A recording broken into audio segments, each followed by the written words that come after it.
Hello everyone, welcome to computer classes. So today we will start the second unit of first chapter, and that is peripheral devices. Although this is not a new term for you all are familiar with this term. So today we will learn more about peripheral devices. So let's see. So what are peripheral devices? So peripheral devices refers to all hardware components that are attached to a computer and are controlled by the computer system, but they are not the core components like CPU and RAM. So what they are saying, see, peripheral devices are the hardware components. Fine, this is not software, these are hardware components which are attached to the computer, but these are not the core component. Core component means CPU and RAM are the main components of computer. If no CPU and no RAM is there, there is nothing like computer. Fine. So CPU, RAM, SMPS, so these are the core components of computer without which computer cannot work. Fine. These are called core components. But other components like input devices, output devices, secondary storage devices, these are the components which support the computer. So these are called the peripheral devices, which are not the core components but which support the computer to do its work. Fine. So peripheral devices attached to a computer and controlled by a computer system, and they give support to the computer to do its work. Peripheral devices can be internal or external. Fine, it can be internal also. You might have read that it is external device, but it can be internal, like internal modem, CD drive. Fine, so these are the internal peripheral devices. So we will focus on external peripheral devices. So let's see.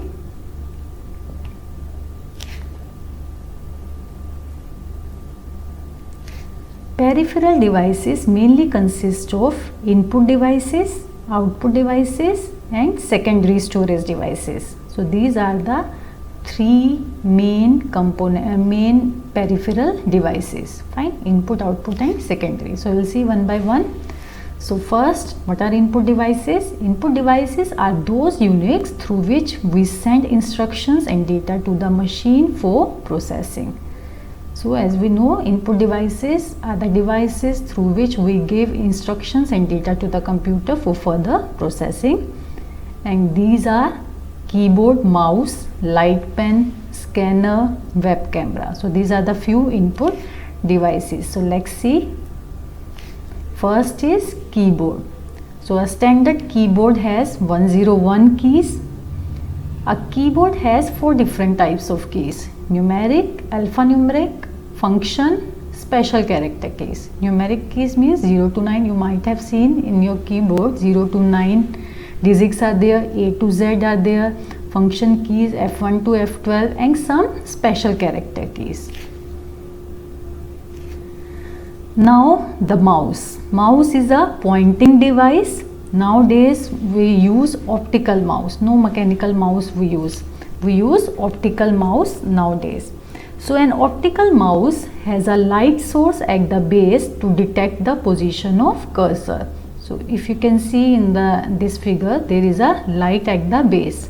So what is the purpose of that light? To detect the position of cursor. A mouse has 2 or 3 buttons and a scroller. Fine. A pointed arrow, which is called a mouse cursor, is used to select item. If you click once, it will select the item. If you click double, then it will open that. Fine. So pointed arrow is used to select items. Light pen. This is also a pointing device. Photosensor present inside the pen detects the light coming from the screen and sends the equivalent signals to CPU. So what does it do? Light pen has photosensor. Photo means light, which can sense the light. Fine. So it has photosensor inside which sends the light coming from the screen and then sends the signal to the CPU.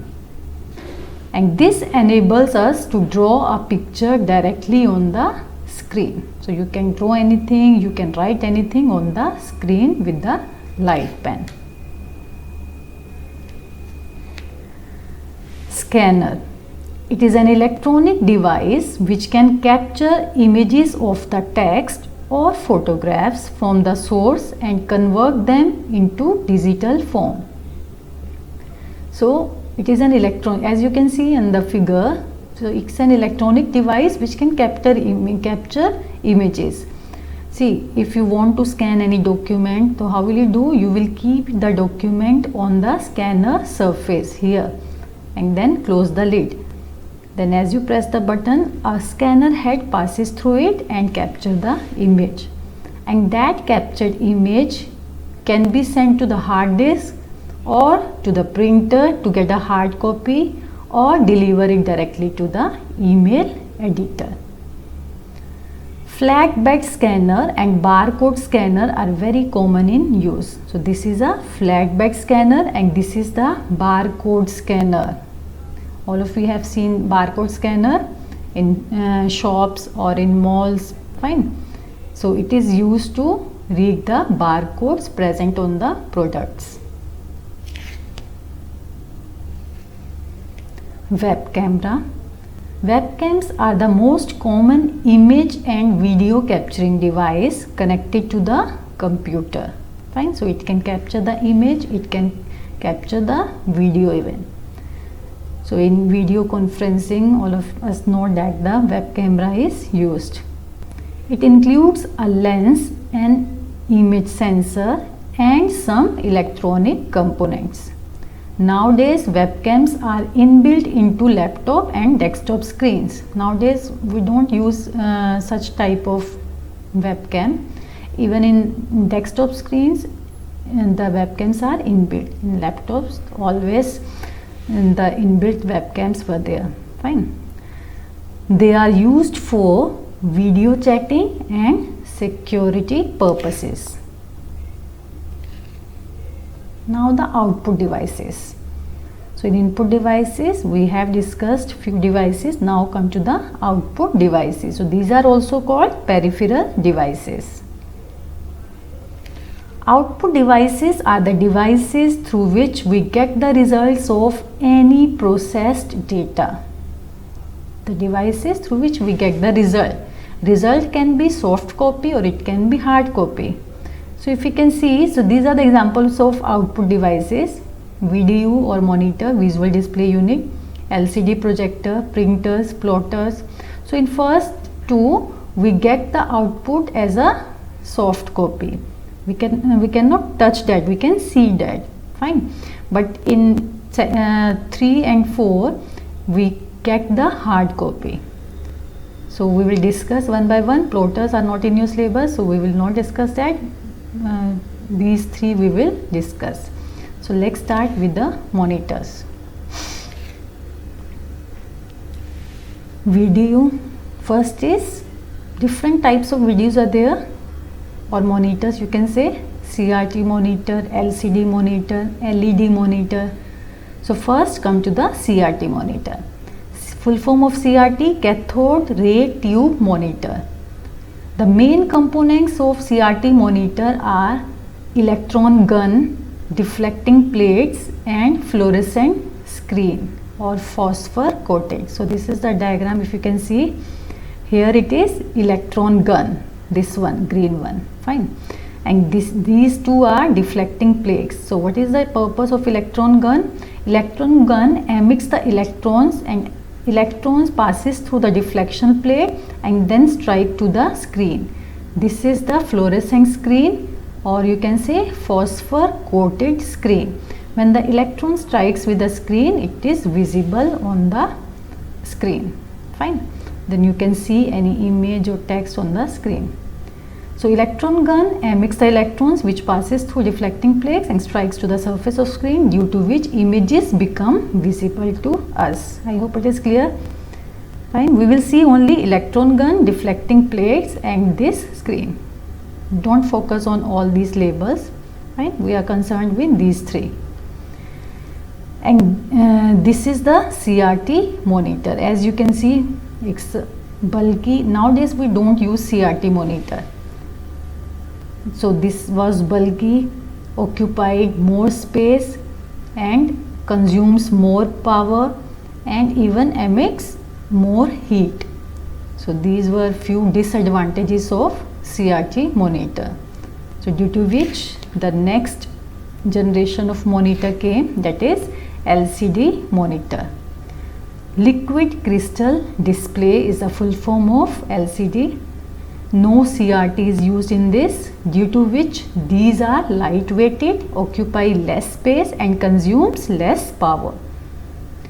Unlike electrons, like I told you in CRT, electron beam was there, but in this case, unlike electrons in CRT, what we use? CCFL. CCFL, cold cathode fluorescent lamps. Backlight is used in LCD. Fine. It doesn't radiate heat at the time of operation. So due to CCFL backlight, it doesn't radiate heat at the time of operation and consumes less power also. Next is LED monitor. Best quality monitor is LED. More expensive also, even even compared to the LCD monitor. LED monitors are more expensive, but quality wise LED monitor are best. Full form, light emitting diode. In LED monitor, LED backlight is used instead of CCFL backlight, due to which it consumes less power compared to LCD monitor. Picture quality is better as compared to LCD, lighter than LCD monitors.